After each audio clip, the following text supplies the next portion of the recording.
Elections elections elections, चुनाव चुनाव चुनाव, वोट वोट वोट। जी हां दोस्तों, आज हम इस वीडियो में चुनाव और मतदान के बारे में बात करने वाले हैं। दोस्तों 2019 में एक बड़ा ही चुनाव हमारे सामने आगे आ रहा है, वो है लोकसभा का चुनाव, जिससे हम हमारा प्रधानमंत्री चुनते हैं। दोस्तों हम वोट देते वक्त कई सारी गलतियां कर देते हैं दोस्तों। तो इस वीडियो में मैं आपके साथ दो चीज़ों के ऊपर बात करने वाला हूं।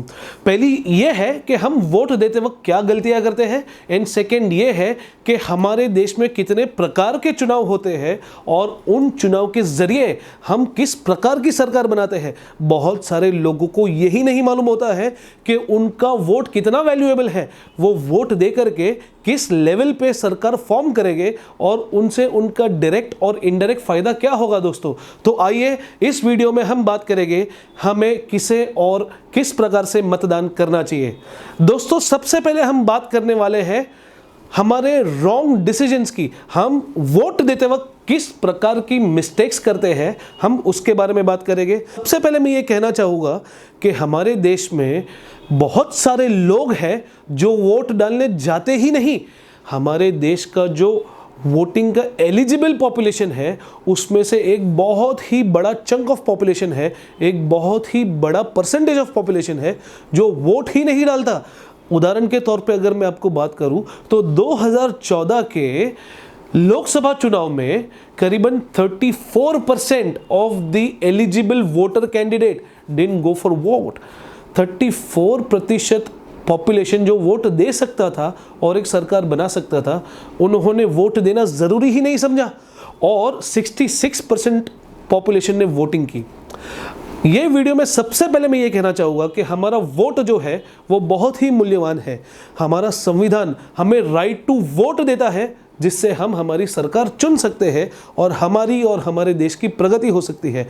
तो सबसे पहले every 18 year old individual should vote. आप वोट देने में ज़रा भी दो बार मत सोचें। आपको वोट देना आपका जिम्मेदारी है, आपका अधिकार है और आपको वोट देना ही चाहिए।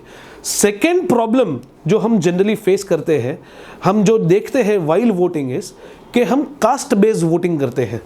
हम देखते हैं कि कौन सी पॉलिटिकल पार्टी कौन सी कास्ट की है, उनका रिलीजन क्या है, उनका कैंडिडेट कौन से कास्ट का है, उनके कैंडिडेट का रिलीजन क्या है और उनकी कास्टिज्म को लेके ओवरऑल फिलॉसफी क्या है। हम ये देख के हमारे वार्ड में, हमारी कॉन्स्टिट्यूएंसी में एक सही या गलत उम्मीदवार को हम वोट दे देते हैं। ये सबसे बड़ी गलती है दोस्तों। हमें कास्ट को नहीं देखना चाहिए, हमें हमारे वार्ड में, हमें हमारी कॉन्स्टिट्यूएंसी में कैंडिडेट को देखना चाहिए। हमें पॉलिटिकल पार्टी का पॉलिटिकल एंड डेवलपमेंट मैनिफेस्टो देखना चाहिए। हमको हमारे पार्टी के कैंडिडेट की कैपेबिलिटीज देखनी चाहिए और हमें राइट कैंडिडेट को वोट करना चाहिए। दोस्तों third point is we vote a political party and we don't vote for a candidate. ये सबसे बड़ी गलती हो जाती है। से फॉर एग्जांपल मुझे ए पर्टिकुलर पॉलिटिकल पार्टी से प्यार है, तो हमारे वार्ड में वही पॉलिटिकल पार्टी का अगर कैंडिडेट जो इलेक्शन लड़ रहा है वो अच्छा है या बुरा, हम वो नहीं देखते।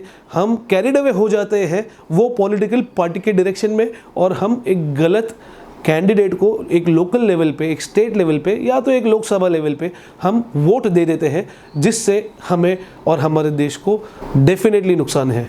और एक मज़ेदार प्रकार की मिस्टेक जो हम करते हैं वोट देते वक्त, वो है हेरिडेटरी वोटिंग।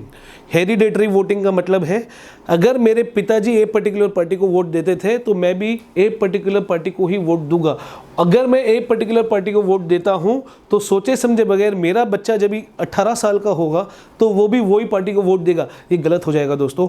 हमें डेवलपमेंट एजेंडास को देखना चाहिए, हमें कैंडिडेट को देखना चाहिए, हमें सरकार की strengths and weaknesses, political party की स्ट्रेंथ्स एंड वीकनेसेस को ध्यान में रखते हुए कॉन्शियसली हमें वोट देकर एक स्ट्रॉन्ग सरकार को चुनना चाहिए। दोस्तों नेक्स्ट पॉइंट जो मैं आपको बताना चाहूँगा वो है एक रीसेंसी इफेक्ट। हम क्या करते हैं, रीसेंट पास्ट में जो भी एक अबनॉर्मल चीज़ होती है हम उसे पकड़ के हम सरकार का पूरा कार्यकाल जो होता है, जिधर उन्होंने एक सक्सेसफुली गवर्नमेंट रन की होती है, हम उसे नेगेट करके वो एक लास्ट पॉइंट को ध्यान में रखते हुए हम वोट दे देते हैं। एग्जाम्पल के तौर पे से फॉर एग्जाम्पल अगर हमारे पास केंद्र में या तो हमारे पास स्टेट लेवल की असेंबली में एक स्ट्रॉन्ग सरकार है, पर अगर फ्यूल का प्राइस लास्ट 2 महीनों से ₹4 या ₹5 या ₹6 से ऊपर हो गया है तो हम सोचते हैं कि हमारी सरकार is not able to control inflation. हम सोचते हैं कि हमारी ये सरकार की वजह से इन्फ्लेशन पेट्रोल प्राइसेस में हो रहा है। ये गलत हो जाएगा दोस्तों। कई बार पेट्रोल प्राइसेस जैसी जो चीज़ें हैं उसमें सरकार डायरेक्टली इन्वॉल्व होकर डायरेक्टली रोल प्ले नहीं कर सकती है, क्योंकि ये डिमांड सप्लाई वाला मामला है दोस्तों। इंटरनेशनल डिमांड सप्लाई का मामला है दोस्तों। इंटरनेशनल लेवल पे क्रूड का, ऑयल का जो भाव होता है वो फ्लक्चुएट होता है, जो हमारे प्रधानमंत्री या हमारे मुख्यमंत्री के कंट्रोल के बाहर होता है इन्फ्लुएंस करने के लिए दोस्तों।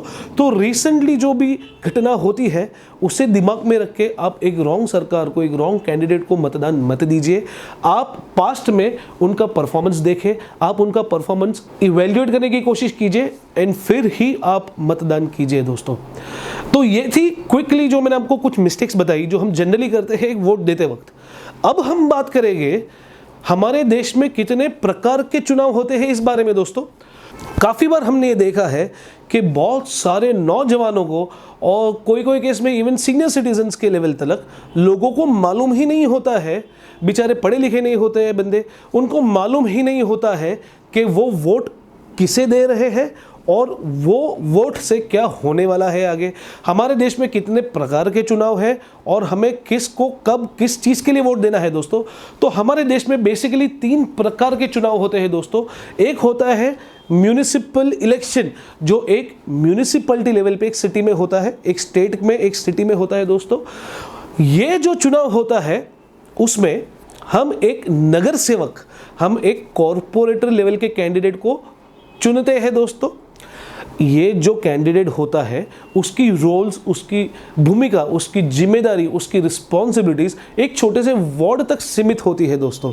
तो अगर आपके पास एक वार्ड का इलेक्शन का जब भी समय आता है, एक म्यूनिसिपल कॉरपोरेशन का इलेक्शन का जब भी समय आता है, तो हमें हमारे म्यूनिसिपल लेवल पे वो पार्टी के कैंडिडेट को देखना चाहिए कि कौन सा कैंडिडेट है जो स्ट्रांगली हमारे वार्ड में काम कर सकता है। एक नगर सेवक, एक कॉरपोरेटर की जिम्मेदारियां क्या क्या होती है दोस्तों। एक कॉरपोरेटर की जिम्मेदारियां ये होती है कि वो अपने वार्ड में स्वच्छता रखे, वो अपने वार्ड में स्वच्छ पानी सप्लाई करे, ड्रिंकिंग वाटर सप्लाई करे हर एक घर घर में, वो रोड्स को मेंटेन करे, वो रोड्स को अच्छे से मेंटेन करे, वो छोटी छोटी चीज़ें उसकी रिस्पॉन्सिबिलिटी होती है, जैसे गार्डन को मेंटेन करे, गार्डन बनाए मेंटेन करे, जॉगर्स पार्क बनाए मेंटेन करे।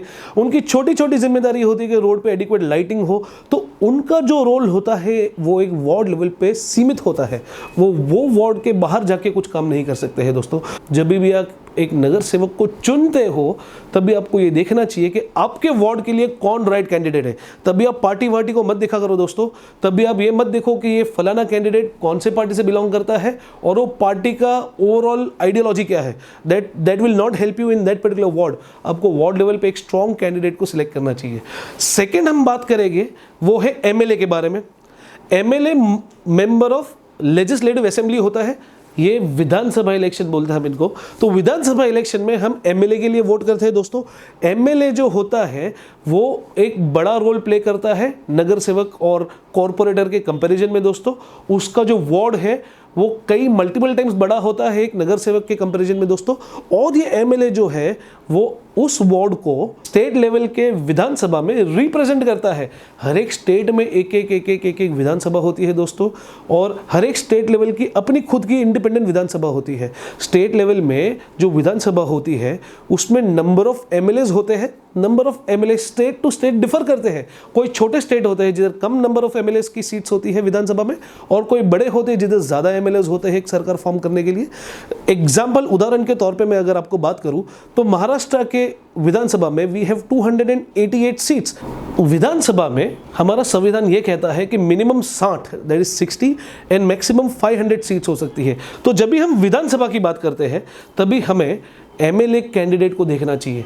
हम विधानसभा के इलेक्शन से हमारा चीफ मिनिस्टर चुनते हैं डायरेक्टली इनडायरेक्टली।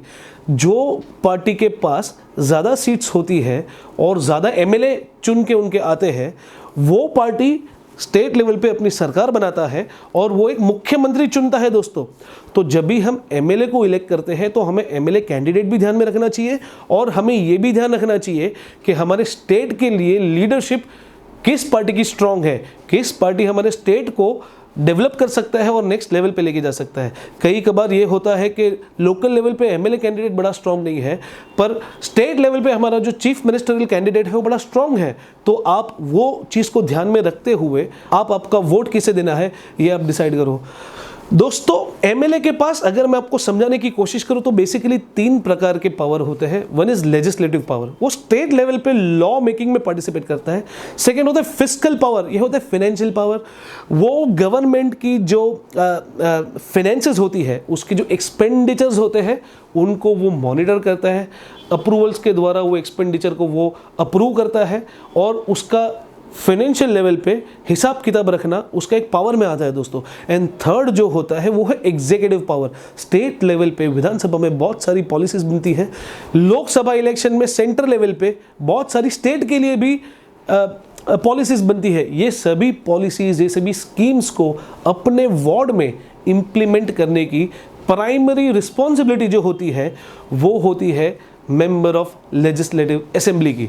इसमें स्टेट लेवल की सरकार की एक बड़ी ही प्राइम टाइम भूमिका रहती है दोस्तों। तो स्टेट लेवल पे जब भी आप इलेक्शन में पार्टिसिपेट करते हो, वोट देने की भूमिका निभाते हो, तो आप ये 2 चीज़ को ध्यान में रखें।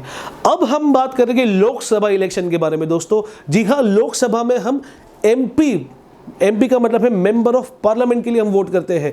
जब भी हम एमपी को वोट करते हैं तो एमपीज मिलकर एक प्रधानमंत्री को बनाते हैं दोस्तों। एमपी जो होता है उनका एमएलए से रोल बड़ा होता है। अगर मैं आपको एग्जांपल दूं तो एक एमपी की जो कॉन्स्टिट्यूएंसी होती है उसमें मिनिमम 7 और मैक्सिमम 9 एमएलएज होते हैं। एमपी को जब भी आप वोट करते हो, जैसे मैंने आपको पहले बताया, आपको 2 चीज़ ध्यान में रखनी है कि एमपी कौन स्ट्रांग है हमारे कॉन्स्टिट्यूएंसी के लिए, एंड हमारी सेंटर में सरकार किस पार्टी की बननी चाहिए, कौन सी पार्टी का कैंडिडेट हमारे सरकार का प्राइम मिनिस्टर बनना चाहिए, हमारे देश का प्रधानमंत्री बनना चाहिए। ये हमें ध्यान में रखना है दोस्तों।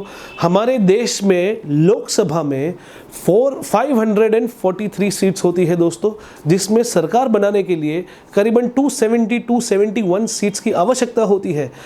अगर मैं आपको एग्जाम्पल दूँ तो 2014 में भारतीय जनता पार्टी ने 274 सीट्स पे विक्ट्री करके वन साइड मेजॉरिटी सरकार फॉर्म की थी दोस्तों।